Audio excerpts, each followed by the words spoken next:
One. Okay, there you go. So good evening, all. I'm really glad that you can make it. Tonight, it's a very special evening for us. Patricia Hunt Sinacole, is that how you pronounce your last name? Yes, you've got it. There you go. Is here tonight this is the last of our series of how to get a job Zoom presentations that the library has been doing. If you'd like to see what the other ones were all about, we started from, quite literally, how to cope with the stress of losing or looking for a job through how to write a resume, how to use social media, how to how to survive the video interviewing process. This is very different now. How to create conversations that build careers. It's been a wonderful series. You can find any of those recorded events on the library's Facebook page. If you go into Facebook and you look up Bigelow Library, you can see any videos. Feel free to go back and rewatch anything that you might have missed or you had been in before that you wanted to see again. Anyway, tonight is our culmination of our How to Get a Job series, and Patricia will be talking about landing a job in today's job market. As I mentioned before, it's great to have Patricia here. She's the CEO and founder of the First Beacon HR consulting firm. She's got years of experience helping people land jobs, the jobs of their dreams. And here's your chance to learn from an expert in the field. So like I mentioned before, feel free to mute yourself, but unmute yourself whenever you want to ask Patricia a question. Patricia, I hand it over to you. Great.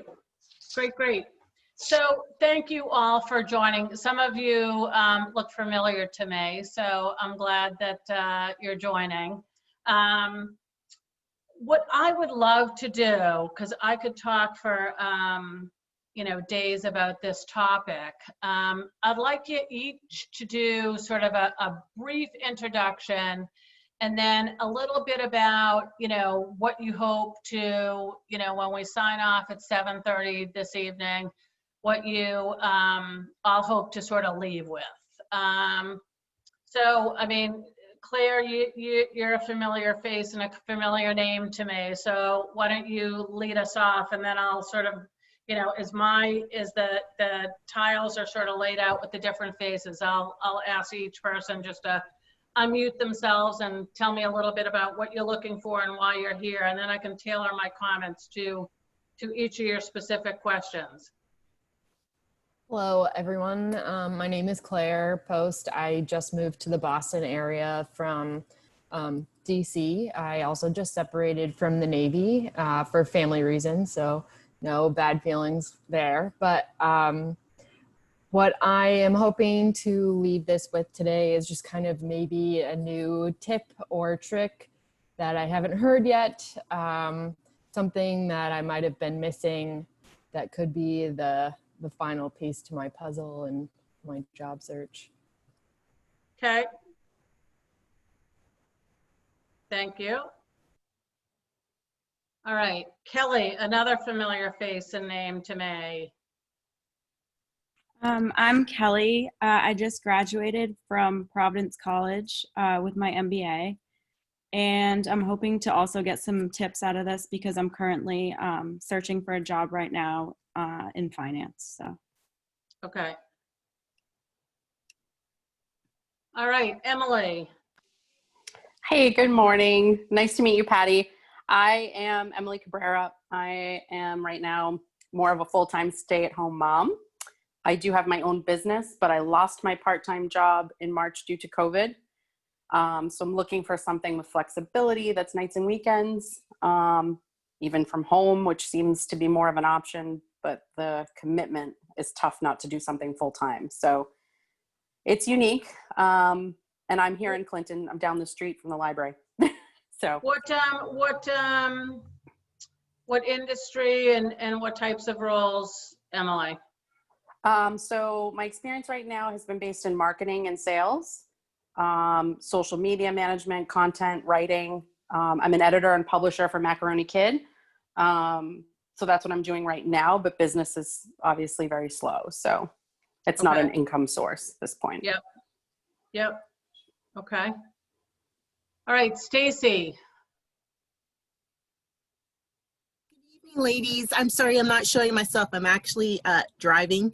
But I would say that I'm interested in positions in higher ed or work that is tangential to higher ed. I am currently based in Florida. I have worked in the Boston area and very much want to return.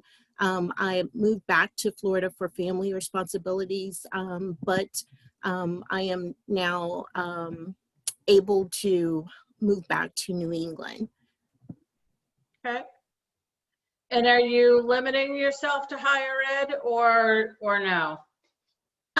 That would be my preference because that is that's what my degree is in, but I'm open to other opportunities as well. Things that are service oriented, I would say, or program management, those types of things appeal to me. Okay, thank you. All right, so this is helpful. So let me tell you a little bit about me and what I think I do well, and then also think what I don't do well, because I think we all have strengths and weaknesses.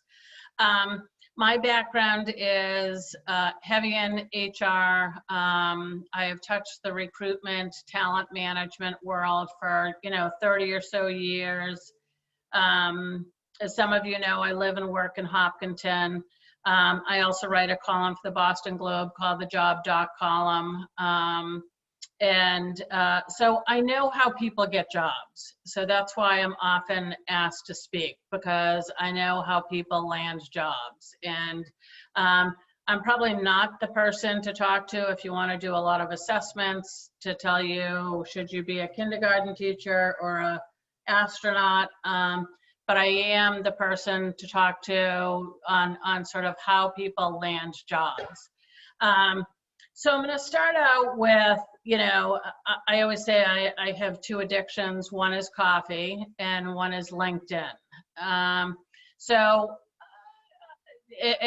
whether you show me like a real hand or Stacey, you probably might have a difficult time with this because, you're driving. But how many, if I looked at your LinkedIn profile, you would say that you're proud of it, that it's robust, that there's a good picture on it, that it's something that you think sort of sells your skills well and sells who you are well?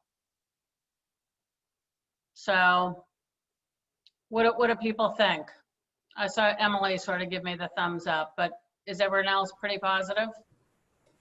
I'm not super happy with mine yet. I imagine that it, like me in interviews, is somehow underselling my experience. Okay. Anyone else? Patty, I think for me, I think it's in good shape, although I would like to rework my introductory section. I hear conflicting stories in terms of whether it should be in first person or not. Do you have a particular stance on that? Yeah, I'm not so picky about first person versus third person. I don't even think you have to do complete sentences, so maybe that sort of solves that as well. And I'm going to tell you sort of what I look for in a really good LinkedIn profile and why I think it's important. So I'm going to start there. So LinkedIn is sort of the be-all, end-all for most job seekers now. I consider a good profile to have a good professional picture. It doesn't have to be someone who you pay to take that picture. It could be against a simple, backdrop. It could be taking 10 different pictures on an iPhone and picking the best. It doesn't have to be, professionally done. It should be you. It should be you alone. There shouldn't be, although today is a National Dog Day, it shouldn't have, your 2 or 3 dogs in it, unless you're a veterinarian, and then we make exceptions for those people. But it should be, just a simple professional photo. And when I say complete the profile and get active, I'm gonna bring mine up just sort of as an example. I expect people to have, as I said, sort of a good picture. I expect people to have, you know, a summary at the top. I expect, you know, a good sort of educational profile. And, you know, really, I think one of the things that people don't think about, but I think about it, is not only should it summarize your background, but you've got to embed keywords in there that also are very future oriented. So, you know, Kelly mentioned she's looking for a role in finance, and I know she has an MBA, and I know she went to PC.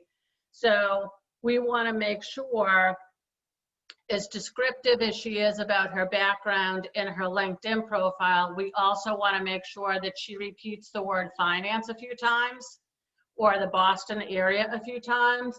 Because, for example, when we do a search, we have this package called LinkedIn Recruiter. And what we'll do is put in 5 to 10 words in LinkedIn Recruiter. And either you come up or you don't come up.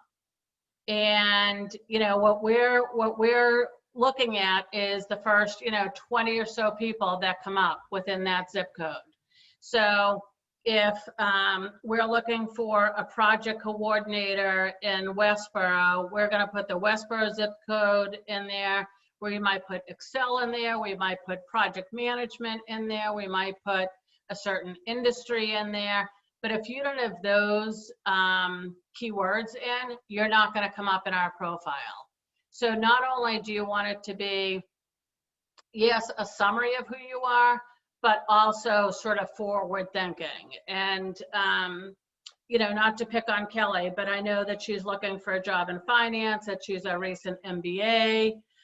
So all of those terms should be in there. In my profile, I have an MBA too. So if someone was looking for an HR consultant with an MBA, I should come up.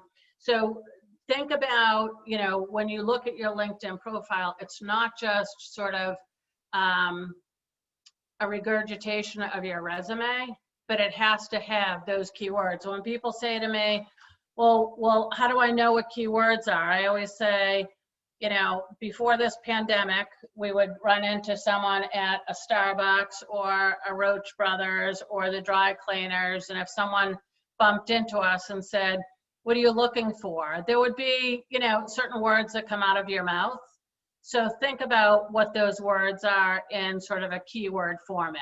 You know, you want the words like finance or HR. You want words like engineering or electrical engineering. You want the words like social media or higher education or publishing. And the folks that rise to the top are the folks that have the best profile, aren't necessarily the most qualified. The ideal is when they're the most qualified and have the best profile. So definitely sort of look at ways that you can get some of those keywords in there. And then under each of your roles, it's also a good idea to try to embed some of those keywords. So for finance, you want to make sure Excel is in there. And you might think it's a no-brainer that people would be saying, well, of course, like I have an MBA, of course I know Excel. If there's certain programs, whether it's MATLAB or Excel or PowerPoint or you know, some of the social media platforms, WordPress or something like that, don't assume, because we might just be putting in WordPress and within 15 miles of Boston. And if you're not in there, even though you know WordPress, if that term isn't in there, we're going to miss you. So definitely make sure that your profile is sort of keyword rich. And get active. I mean, I'm on LinkedIn probably 5 to 7 days a week. I join relevant groups. I'll move between the groups. Sometimes we'll just go into a group and look for candidates in a specific group. So there might be a higher ed group if we're recruiting for higher ed, and we'll just look in that group and post within that group. Because if I go into a group and I post, it costs our client nothing. If I post it on LinkedIn, it costs some money. It costs, $500. So it's definitely worth sort of joining some of those groups and getting active.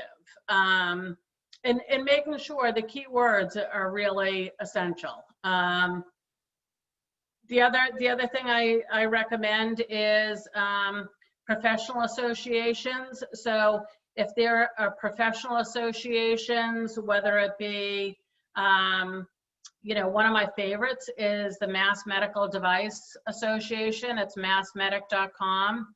There must be someone who manages their jobs. So for medical device companies, it's $25 to post within that forum. Mass Biotech has a great, posting system. If you are HR people, you'd look at NERA. So find the professional associations within your industry that will post jobs at next to nothing for your industry. The other thing is, be active on alumni associations. Some people feel like they sort of forget about where they did their bachelor's or a master's, and I feel like that's sort of, old hat. And I always say you've probably paid, a pretty penny to go to school there. So make sure that you're in touch with your alumni association and career services offices, even if they have, some of them have Facebook groups, some of them have local associations. Make sure that you become engaged with those sort of alumni associations as well. Have people had good luck with job boards? Have people had good luck with things like Indeed or LinkedIn or other job boards? Have people had any luck with those? Most of mine have been through connections that I've made, actually via LinkedIn. Okay. My husband, on the other hand, got his job through cold applying. So. Okay. So the ones that, in addition to Mass Biotech and Mass Medic that I like Idealist. If people are open to jobs and nonprofits. Stacey, that might be, one that you look at, because you had mentioned, I think you were the higher ed person. For higher ed, the other one that I like is higheredjobs.com. Yes, I find good leads there. And it's interesting, sometimes I find leads there that are not on HERC. Are you familiar with HERC? Yep. Yeah, I mean, higheredjobs.com, I would say 90% of the colleges and universities post there. I like it because it's well organized. You can say faculty, non-faculty, you can say part-time, full-time. You can do like a zip code search or a region search. So I think it's well done. The other thing, just sort of going back to resumes a little bit, is also make sure that your resume has specific keywords in it. And again, not just for the past, but for the future.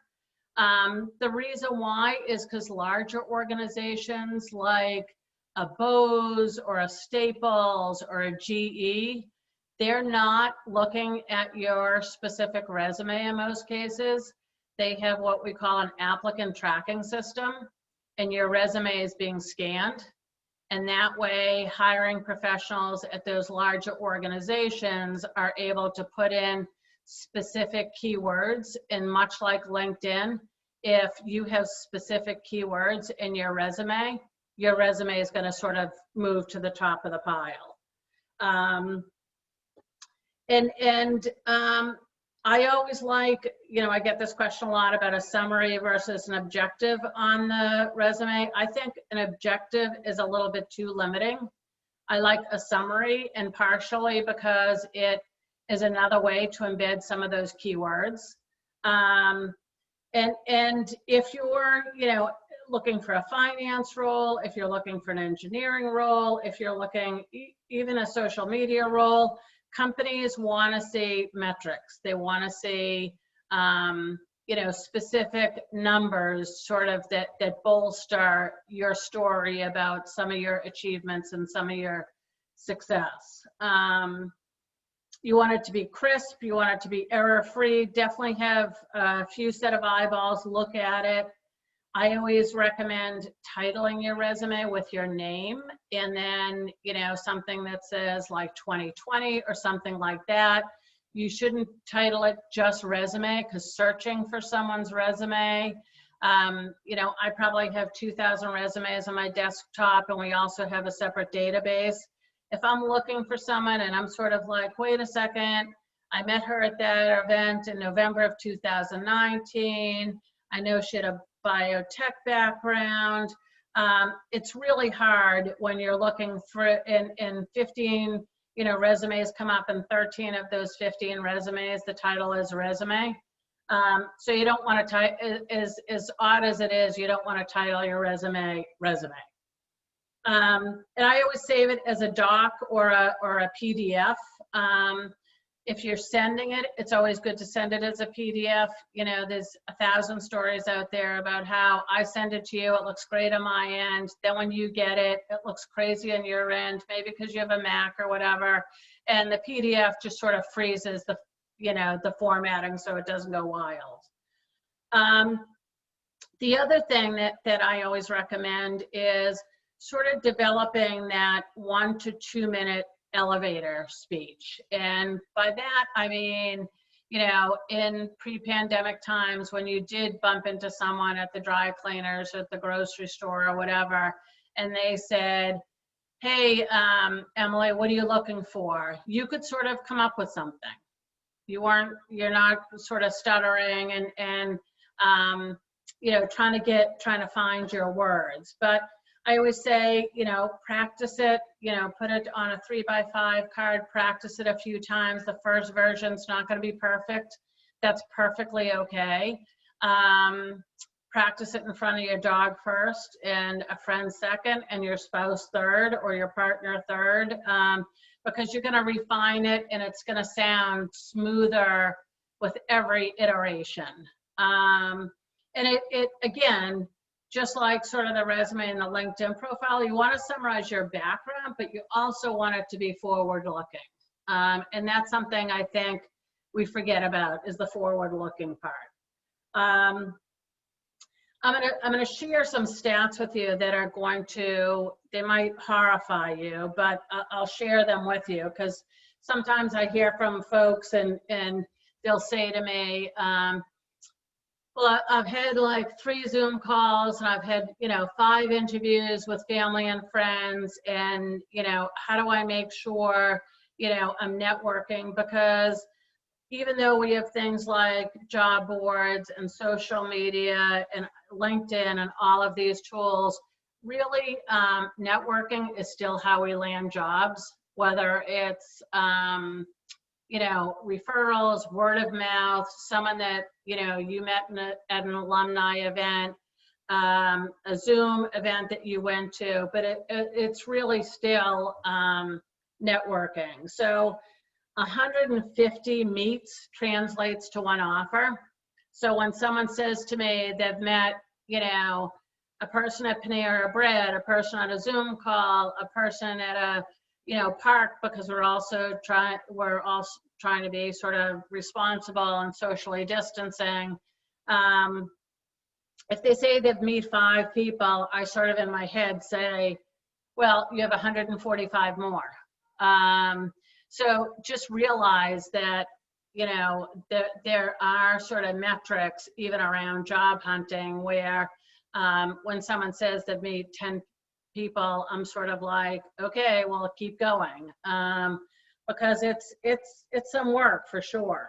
And you know, when you're talking about your background, always sort of lead with your strengths. Talk about what you do well, how you can add value to a company, because you want to sort of talk about some of the positives. I mean, certainly there's a time and a place to talk about weaknesses, but I talk to people, you know, 5-6 days a week about job hunting, and I'll say, you know, so tell me what you're looking for. And they'll say, well, I live in Wellesley and I don't want to go downtown, and I don't, you know, I need something that has parking, and I need this. And it's like, I'm not sure if that's how I'd exactly start out. I'd probably start out with how I can add value to the company, because that's really what, when an employee is being hired, they're filling a need. You know, you want them to increase efficiency, to improve compliance, to improve revenue,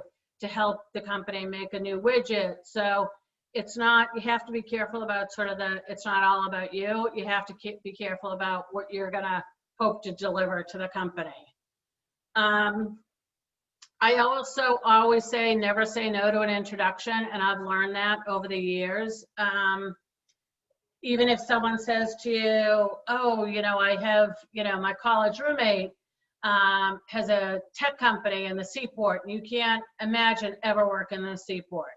That doesn't matter, because if you have a good conversation with that CEO, they might say, Stacey, actually, my brother-in-law is a dean at Harvard, so it's probably not my company, but you should speak to him. So if you have a good conversation with someone, it's not only are you meeting them, but you're meeting their whole network.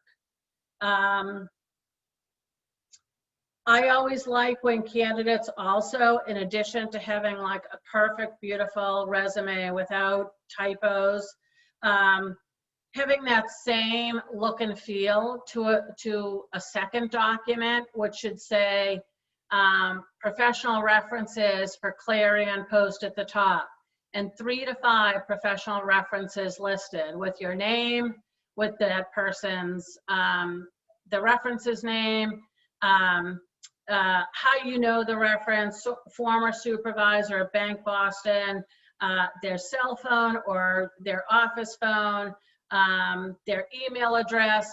I love it when, you know, we're very, like I just got off a call with a candidate. I'm hoping he's the final candidate. I'm jumping on a call with him at 7:30 to say, Alex, can you make sure that you have your references ready to go, and that they look like, have the same look, have the same feel as your resume, the same font. It looks like sort of a complete package.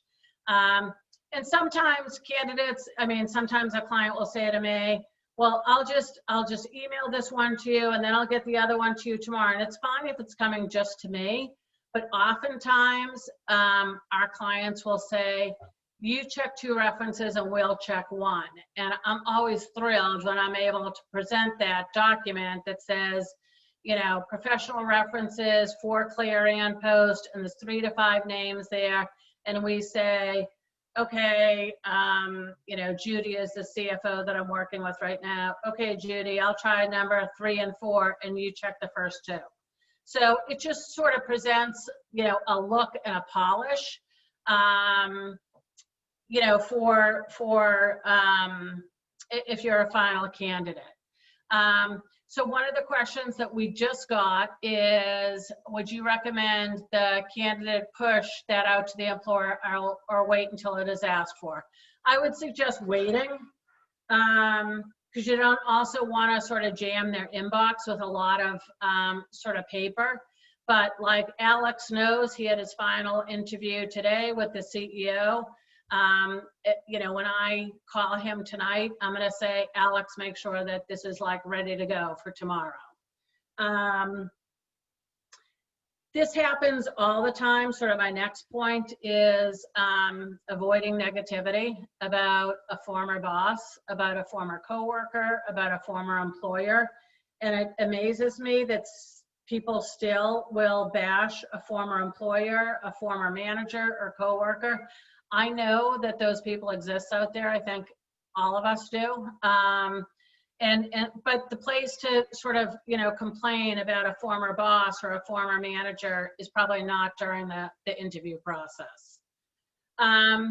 Especially in this job market where we're at double digits unemployment, you always want to be flexible. So be open and flexible, look at temp roles, look at contract roles.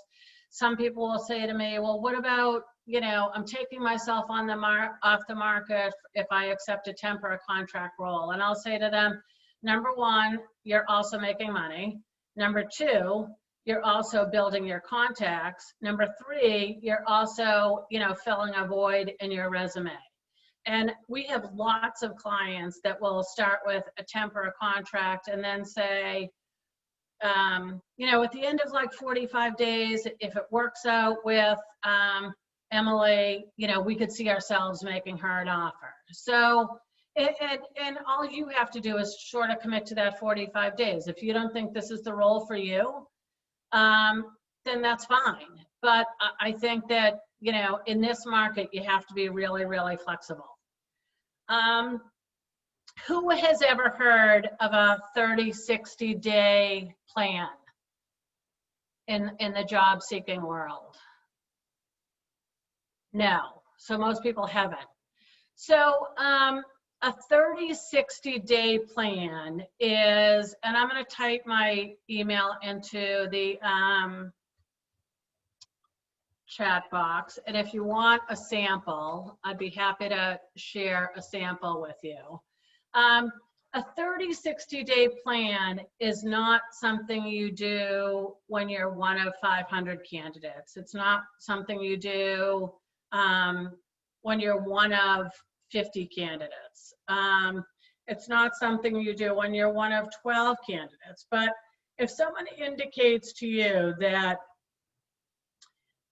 you know, you're a finalist for a role, or, you know, would like to invite you back for the second round of interviews. So it's sort of like that, you know, you've been screened for the role, you know a little bit about the company, you know a little bit about the role, maybe you've met the hiring manager, so you have some knowledge of the company and the role. And really what a 30, 60, 90 day plan is a way for you to differentiate yourself. So if there's two other candidates and you're all being invited back on Friday, August 28th, and you know, you really want to differentiate yourself. You want to send it via email, and you want to send it, and the reason why I say via email is because you want, if you're dealing with like a recruiter or a talent acquisition person, you want that recruiter to be able to easily sort of pass it on to the hiring manager and maybe, you know, the senior leader of that area. So a 30, 60, 90 day plan is really going to say how I can have an impact in the first 30, 60, 90 days, what I expect to accomplish in 30 days, what I expect to accomplish in 60 days, what I expect to accomplish in 90 days. It does not have to be perfect, but it's really sort of saying that you're a serious candidate, that you've put some thought into this, that you have some real interest in this role, and that you can, you're expecting to accomplish certain things in the first 90 days. And again, I don't want, you know, candidates to perseverate and say, should this be in the 60 day versus the 90 day and the 30 day bucket? But it's a 1 to 2 page plan. It's not War and Peace. It's not 52 pages. It's 1 or 2 pages saying, here's what I expect to accomplish. And I love when candidates do that, because when I present them to a client and I can present that 30, 60, 90 day plan, the client is always just bowled over. I mean, they're just amazed at the thought that has gone into it. And again, you don't want to do it for every job, because if you were doing it for every job, your full-time job then would be 30, 60, 90-day plans. And that's probably not what you want to be doing full-time. But if someone, if you make it through that first screen, and maybe you decide if you're one of 6, because this is the job of your dreams, it's in the perfect location, it's the perfect company, it's the perfect industry. But I can, if you email me, I'll sort of attach a sample so you can sort of see what it looks like. And then, you know, make sure that, you know, you're also, one of my pet peeves is not checking email daily. So I often am in my office on a Saturday or a Sunday and emailing candidates, because that's sort of when I have quiet time to do that. And if a candidate gets back to me on a Tuesday, I've already sort of moved on because someone else has gotten back to me. And sometimes someone has gotten back to me within an hour. And sometimes someone has gotten back to me within 15 minutes. So if I'm looking at 8 resumes and I've sort of contacted, you know, 6 of them, and 3 people have gotten back to me, those 3 people are probably going to be on my schedule on Monday. Whereas the other 3, you know, might be on my schedule later in the week, depending on how my schedule is. But, you know, that responsiveness is really important.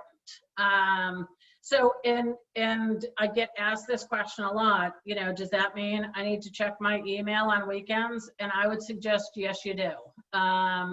It's a good idea to sort of, you know, keep tabs. And I'm not saying that you have to, you know, if you're in a 2-hour walk, you know, with your dog, or, I mean, now we're, I guess, not going to church and not going to temple, but if you're at like a weekend service or something like that, like, fine, it's okay to turn off your phone then. But now with, you know, smartphones and PCs, you really do want to be checking email at least a couple of times over the weekend, for sure. And I always say, practice professional etiquette. If someone has met with you, if someone's informationally interviewed you, if someone has spent, you know, 45 minutes with you at a coffee shop and reviewed your resume, definitely send them a thank you note. You know, proof that thank you note, make sure it's, you know, without typos and spelling errors. Make sure you, I mean, I gotta thank you. I did a Zoom meeting yesterday at 7 a.m. with a friend's son, and I got a wonderful thank you email, but he sent it and had the wrong person's first name. So I got a dear Carol, thank you for your time. And apparently he probably cut and posted it from, you know, copied and pasted it or whatever from another email, but you want to make sure you're addressing it properly, and that it's sort of customized to that conversation. Let me see. Let me talk a little bit about sort of the current pandemic, which really are not in my usual talking points, but I guess now they are. The industries that are doing well and the industries that are not doing well. So Amazon is hiring, Target is hiring. I will tell you, the life sciences, medical device, those worlds, pharma seem to be untouched by this pandemic. We have clients in those spaces that are still hiring, that are still putting, you know, very, very generous offers on the table, that are still paying signing bonuses. They're still out there hiring. I know Amazon, I just talked to someone this weekend, he was applying. He actually had a job offer rescinded. So he was supposed to travel to the West Coast for a recent grad. He went to Penn State. He interviewed with them in February. They extended him a job offer in early March. They said all along that he's still at a role. He was supposed to move out there end of August. Last week, they told him that he didn't have a job. This pandemic has just, created a lot of havoc and uncertainty from an employer perspective. But I said to him, Amazon has just built a facility in Boston. They are definitely hiring. And, Mass Medic and Mass Biotech, like those professional associations, continue to have lots of jobs posted on a regular basis. The other thing that he and I talked about this weekend was that, a lot of these events are virtual now. And there are professional associations that are doing networking events that if you say you're unemployed, and they won't necessarily promote this on their website, but if you say you're unemployed, they will send you a link and invite you to the Zoom, because it's really not anymore, you're not taking a seat as if it was at an event at the Newton Marriott. So if you call them and say, listen, I just relocated to the Boston area in the middle of this pandemic. I'd love to attend your event on September 3rd. I really can't pay the $79, but is there any way that you could waive that? And I had people doing this pre-pandemic, even for events at the Newton Marriott, and they would say, the Financial Managers Association in Boston. I had a controller that basically said, I can't afford the $129 for your, breakfast seminar at the Newton Marriott, but I will get there at 6 and I will set up chairs and I will help with, check-in. And then I'll help break down the whole event if you waive the fee, if I can attend the event. And they said, yes. So there are ways of sort of worming your way in there and not having to pay like a registration fee, even in, hopefully post-pandemic times. Let me see if there's any other notes that I want to, let me cover just a few more and then I'll open it up to any other, questions that people have. The professional relationships are critically important. Clarion, I think you had said that your spouse sort of, landed, or maybe he posted for a job, but the professional relationships are how you're going to probably find a job. So it's probably going to be someone you know. And it might not be that person, but it might be someone that knows that person. And that's why I always say, never say no to an introduction. I have met, I've gotten search work when I've been to a pre-prom party for my daughter in someone's backyard.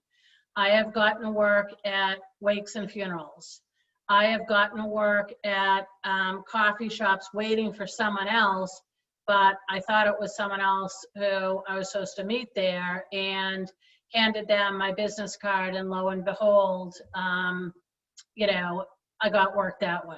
So you never know. And I always say it's almost like a pinball game, that we never know where the next opportunity is going to come from. And that's why you should never shut the door. If you did your undergrad at University of Virginia, make sure that you're connected with the Alumni Association in the New England area. If you are interested in medical devices, make sure that you're visiting that Mass Medic site. If you're interested in a certain industry, making sure that you're sort of adding contacts. And that's actually one of my other points. So I set myself a goal a long time ago to add 3 to 5 LinkedIn connections every week. I now have probably 7,000 LinkedIn connections, and that's partially because of what I do. I almost never say no to a LinkedIn connection.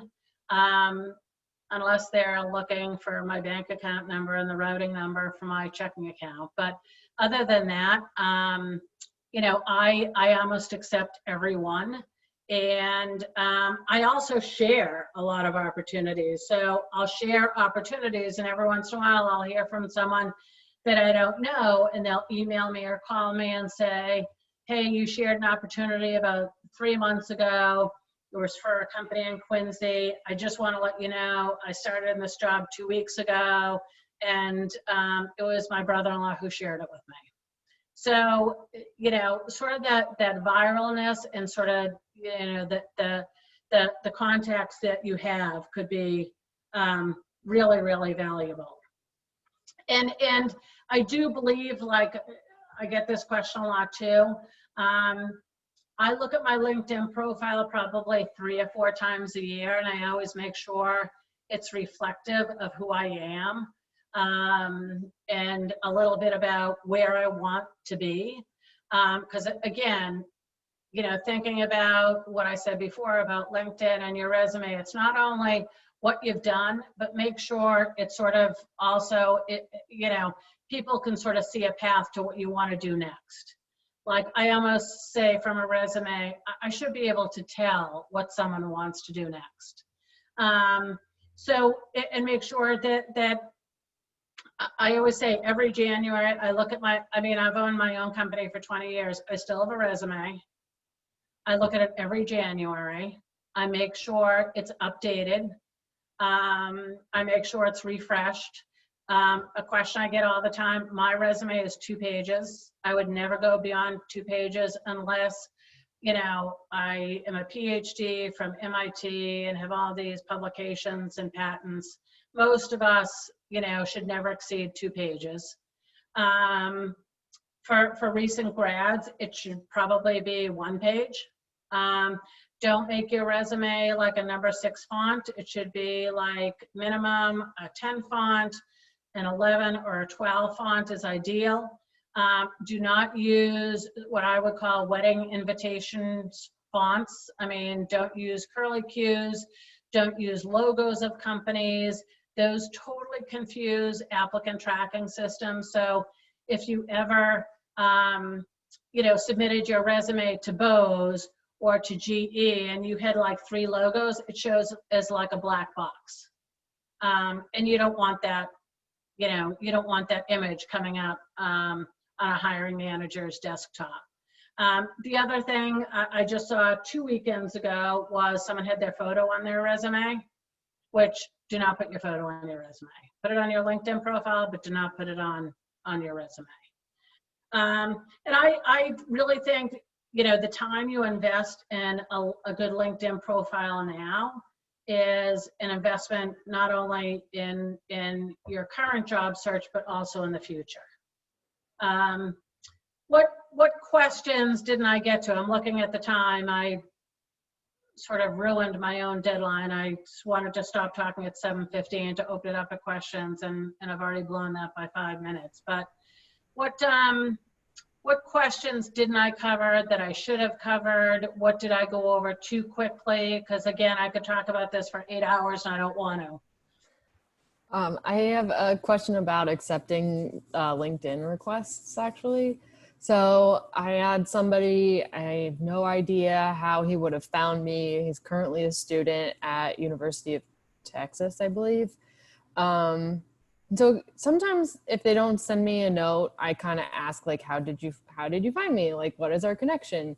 Yeah. Just to see beforehand. And the response I got was, your beautiful smile. And so I've kind of just left it there. Yep.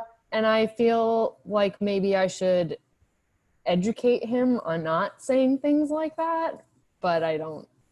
Do you have any I don't think it's your recommendations? responsibility to educate them. I get some like that every once in a while too. And I don't accept those. And there's a way to block them. So I'll block them. Okay. If they say something that's sort of like, you know, this isn't like Match.com, this isn't Tinder, like, Yeah. I'm really not interested in that. But I mean, I would say I accept 85 to 90% of the invites that get sent to me. And some of it might be a hiring manager, some of it might be someone that wants to network. And, you know, I do share opportunities, not even just ours, but lots of different opportunities because, you know, I do believe in karma. I do believe what goes around comes around. And, you know, if someone gets a job, because I take 10 minutes to share opportunities on a day-to-day basis, you know, I mean, Claire, you even like, I guess, reached out to me once about a role, and I didn't really know that person. I think that I met them at a networking event. But I mean, you know, I'm fine when people do that as long as they know, like with 7,000 people, sometimes I know them really well and sometimes I don't really know them. You know, I'm fine if people ask me. But I always say that, you know, if you meet 80%, 75% of what's outlined in a posted job, I mean, apply. Because there's very few candidates that meet 100%. Any questions, Stacy or Kelly or Emily?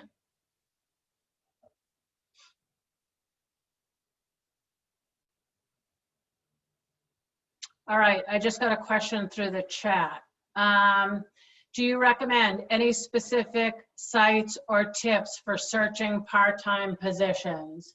So this is going to sound really odd. When we post for part-time positions, we have really good luck with Craigslist. And I know that people are used to like selling lawn furniture on Craigslist, but we'll often post jobs there, especially sort of part-time jobs. I think Indeed has a lot of part-time jobs. I also think, God, what is the site? Solo something. Solo gig. Thank you. Okay, so I'm on the right track. That's good. Yeah. Okay. Yeah. That's good to know. Solo gig is another one that we a lot, you know, and that's like part-time contract. And also, I mean, you can set up, you know, search tools on Indeed and LinkedIn for just sort of part-time or contract roles too. And I think you can do that with hireadjobs.com, if I'm not mistaken. I think you could do part-time, full-time, like adjunct faculty as well. I'm 90% sure of that. I don't have it memorized, but I'm 90% sure. What other questions that I haven't answered or I zoomed, no pun intended, I zoomed through too quickly? Do you have a particular stance about applicants who have interviewed for a position asking for feedback about their interviewing skills? I hear pros and cons on both sides of that argument. Yeah. So I think you can always ask. Sometimes people ask and some people are very open to feedback. And then some people say they're open and then they're not. And so, you know, it is a risk with, you know, from my desk, how honest I share feedback. I had someone, it was probably in May or June, we were on a Zoom call. The CEO of the company was on the call, the CFO, I was on the call, and the candidate was on the call. It looked like she was in a nice quiet room, and I'm sure that was covered in sort of the video interviewing, that you have to pick sort of a quiet spot, and you can't have a dog barking, you can't have sort of a, you know, a kid screaming and all that stuff. But she was actually chewing gum, which I think is even more annoying in a Zoom call. And she did not get the role. We talked about the gum chewing. That's not why she didn't get the role.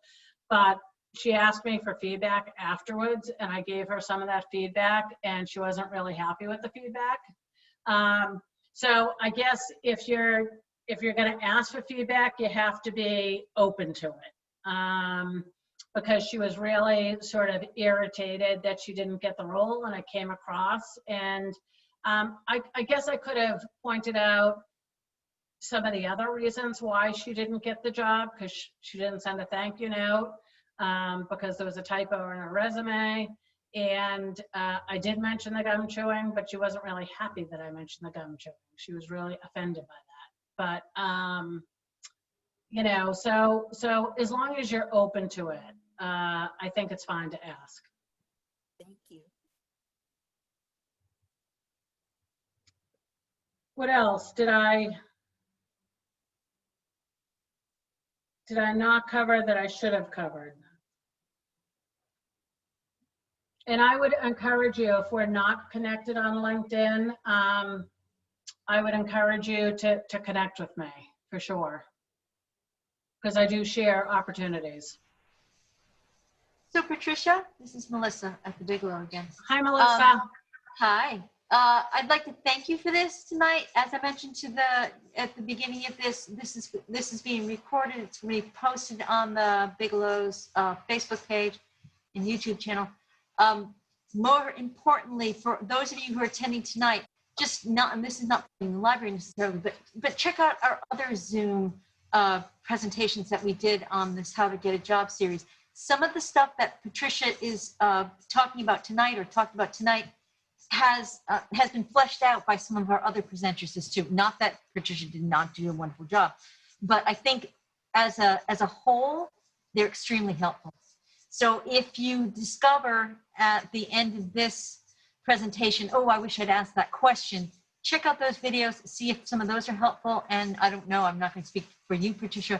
You did put your contact information in the chat line. Are you open for people contacting you after this is over? Yes, absolutely. And I would definitely suggest that people connect on LinkedIn, and if they want that sample 30, 60, 90-day plan, I really think that is invaluable. I know if I was a finalist, I would do it for sure.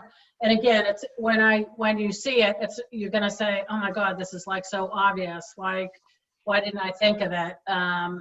But I'll tell you, we've had very good luck with coaching candidates and having them do that.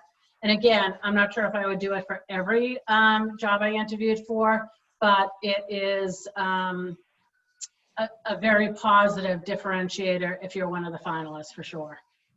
Thank you for bringing that one up. I thought that was a brilliant idea.